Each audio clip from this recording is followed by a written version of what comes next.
Pomodoro es un asco y déjame decirte por qué. La técnica Pomodoro se trata de que estudias en intervalos de 25 minutos, descansas por 5 minutos y luego haces eso por 4 veces y luego haces un descanso largo. Por lo general, todo esto parte de un supuesto errado y es que a todo el mundo le funciona lo mismo, cuando sabemos que no. O sea, imagínate que un día llegaras a la tienda de zapatos y en la tienda de zapatos te dijeran no, a partir de ahora solamente hay zapatos talla 42. Probablemente a unas personas le quedarían y a otras personas no. Y ese es el problema de los cursos de preparación para presentar exámenes, porque justamente yo le ayudo a médicos a pasar su examen de residencia con un sistema de integración de datos, pero el punto es que muchas veces los cursos de preparación, las academias dicen no, use la técnica Pomodoro y no toman en cuenta las situaciones individuales o las situaciones particulares de cada persona. Digamos que yo no estoy de acuerdo con eso y cuando recomiendan técnicas como la técnica Pomodoro, ahí es donde arrancan a crearse los problemas, porque luego las personas dicen como,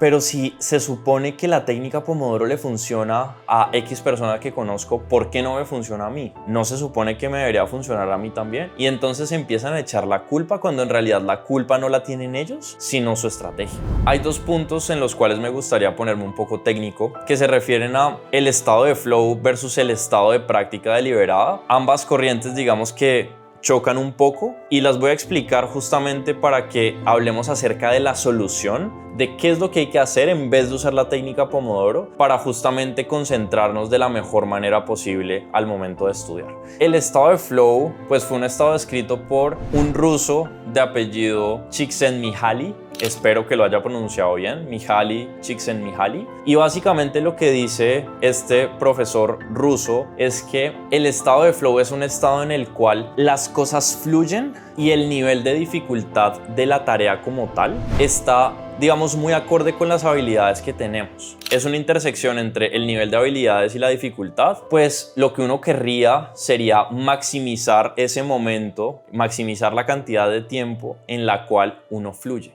Y justamente esto es totalmente lo opuesto a lo que busca la técnica Pomodoro, que te busca interrumpir por cada 25 minutos, ¿no? Esa digamos que es una corriente en general del estado de flow, pero yo no estoy de acuerdo con ella porque se contrapone a lo que tiene que hacerse en la preparación, que en realidad es estarnos retando de manera constante. Si siempre estamos buscando dejar fluir, pues lo que va a terminar pasando es que no vamos a mejorar, porque todo el tiempo, como lo expliqué ahorita, el nivel de habilidades está en el mismo nivel que el nivel de dificultad. Y si el nivel de habilidades está en el mismo nivel que el nivel de dificultad, pues lo que va a terminar pasando es que la gente no va a mejorar, porque uno mejora ante el obstáculo. Uno mejora cuando la dificultad está un poquito por arriba del nivel de habilidades, porque si no se mantiene completamente estable en el lugar en el que está. Y a eso nos lleva la práctica deliberada, que justamente fue descrita por Anders Ericsson, que mostró que este es un comportamiento habitual entre las personas que tienen un alto rendimiento.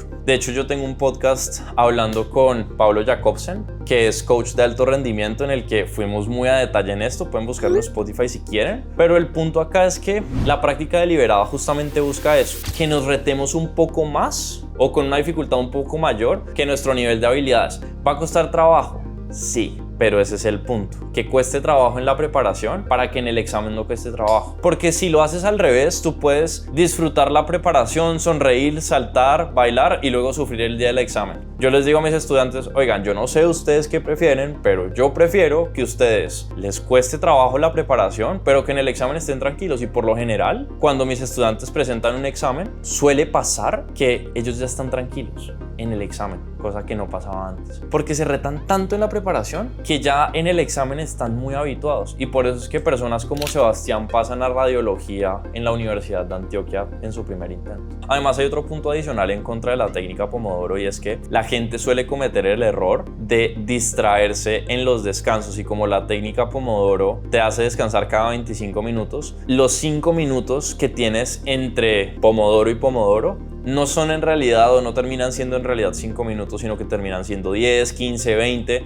dependiendo de qué tan interesante esté Instagram, de qué tan interesante esté YouTube. De hecho, deja un comentario si crees que en este momento estás haciendo justamente eso. Pero el punto con esto es que si tú quieres maximizar la probabilidad de distraerte, la técnica Pomodoro es perfecta. Si no quieres hacer eso, pues no andes interrumpiendo tus sesiones de estudio cada 25 minutos, porque no te conviene. Si tú quieres mejorar en algo, cambia lo que estás haciendo en los descansos. Si decides quedarte con la técnica Pomodoro, que de hecho, como te dije, no es la mejor opción, y ya voy a decir cuál es la mejor opción. Pero el punto es que no te quedes con distraerte en los descansos con tu celular y bla, porque lo que va a terminar pasando es que te sobreestimulas en los descansos y el estudio cada vez te parece más aburrido. En vez de eso, busca el approach opuesto. Busca que lo que estés haciendo al momento de descansar sea aburrido para que te parezca más interesante estudiar. Eso es una cosa. Y lo segundo es que el neurocientífico Andrew Huberman, que tiene un podcast súper bacano, habla de esto y dice: es mejor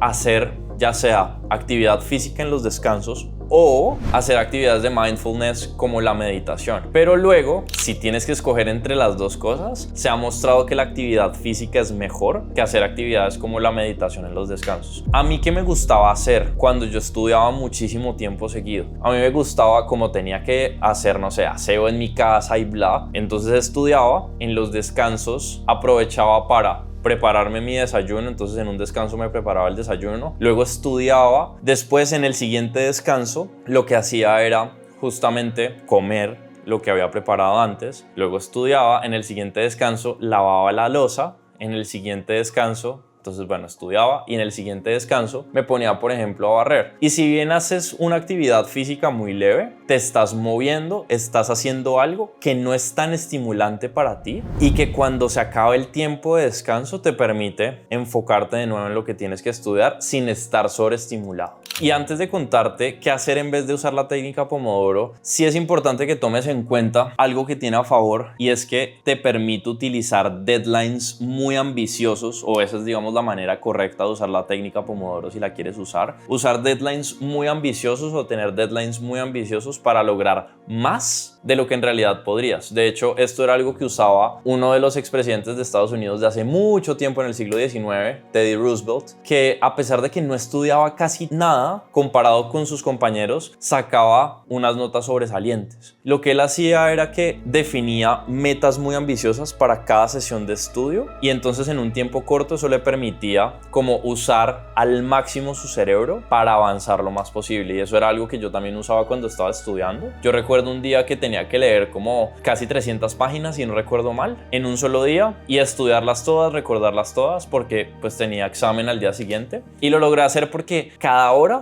yo tenía un número determinado de páginas que tenía que leer, que era un número retador, pero como era un número retador, eso me mantenía ahí. Eso lo puedes hacer sin necesidad de usar la técnica Pomodoro, porque lo mejor que puedes hacer en vez de usar la técnica Pomodoro, que es simplemente, como te dije antes, estudiar por 25 minutos, descansar 5 minutos, hacer eso por 4 veces y a la cuarta vez descansar más tiempo, es medir en promedio cuánto tiempo te demoras por cada sesión de estudio, y luego, cuando tengas ese dato, cuando sepas por cuánto tiempo eres capaz de concentrarte para estudiar, luego determina cuánto tiempo de descanso es el correspondiente por ese tiempo de concentración. A mí un intervalo que me terminó funcionando después de ensayo y error mucho fue el de 45 minutos de estudio y 15 de descanso. Eso me permitía, al cabo de 4 horas, pues sí, evidentemente estudiar bastante, pero también hacer otras cosas, otros pendientes, que era justamente lo que explicaba en el ejemplo anterior. Si te gustaría saber cómo organizarte para estudiar para un examen, puedes ver este video.